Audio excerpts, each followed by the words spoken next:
বইয়ের পাতা উল্টালেই ট্রান্সজেন্ডার, সিনেমাতে ট্রান্সজেন্ডার, নিউজে ট্রান্সজেন্ডার, ইউনিসেফের হয়ে কাজ করতেছে ট্রান্সজেন্ডার ওয়ামেন। 2023-24 সালে আমরা যেদিকেই তাকিয়েছি শুধু ট্রান্সজেন্ডার শব্দটি দেখতে পেয়েছি। প্রশ্ন হলো কেন, ওয়াই সব দিকে শুধু ট্রান্সজেন্ডার ট্রান্সজেন্ডার কেন? উত্তর হচ্ছে ইটস অল অ্যাবাউট বিজনেস। ব্রিটিশদের মাধ্যমে প্রথম বাংলাদেশ তথা ভারতবর্ষে চা আসে।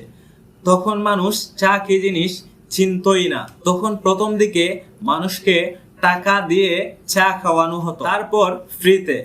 যখন অভ্যাস হয়ে গেছে, একটি মার্কেট তৈরি হয়ে গেছে, তখন মানুষ আস্তে আস্তে টাকা দিয়ে চা কেনা শুরু করলো। আজ বাংলাদেশে চায়ের মার্কেট অনেক বড়।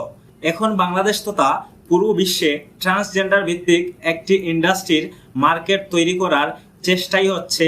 সব দিকে শুধু ট্রান্সজেন্ডার ট্রান্সজেন্ডার আর ট্রান্সজেন্ডার নিয়ে এত আলোচনা। CNN এর একটি রিপোর্ট অনুযায়ী পুরুষ থেকে ভালোভাবে নারী হতে চাইলে খরচ হয় $1,40,000।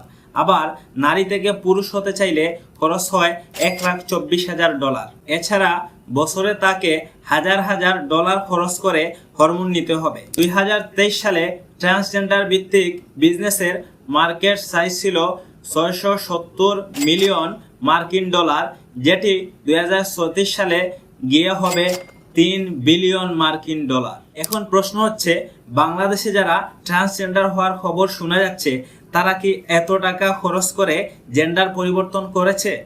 উত্তর হচ্ছে না। তাদের অনেকেই কম টাকায় এটি করে থাকে, যেটার জন্য সারা জীবন তাদেরকে শারীরিকভাবে সাফার করতে হবে। আবার অনেকেই ট্রান্সজেন্ডার ভিত্তিক বিজনেসের প্রচারণার অংশ মাত্র। অর্থাৎ আমি বলতে চাচ্ছি, বইয়ের পাতা থেকে শুরু করে সিনেমা, সব জায়গায় ট্রান্সজেন্ডার নিয়ে আলোচনা একটি গ্রুপ টাকা দিয়েই করাচ্ছে, যাতে তারা কিছুটা মেয়েলি ভাব ছেলেদের অথবা কিছুটা ছেলে ছেলে ভাব মেয়েদের সুপ্ত চাহিদাকে জাগ্রত করতে পারে, যারা তাদের জন্য ভবিষ্যতে একটা পটেনশিয়াল মার্কেট হয়ে উঠবে।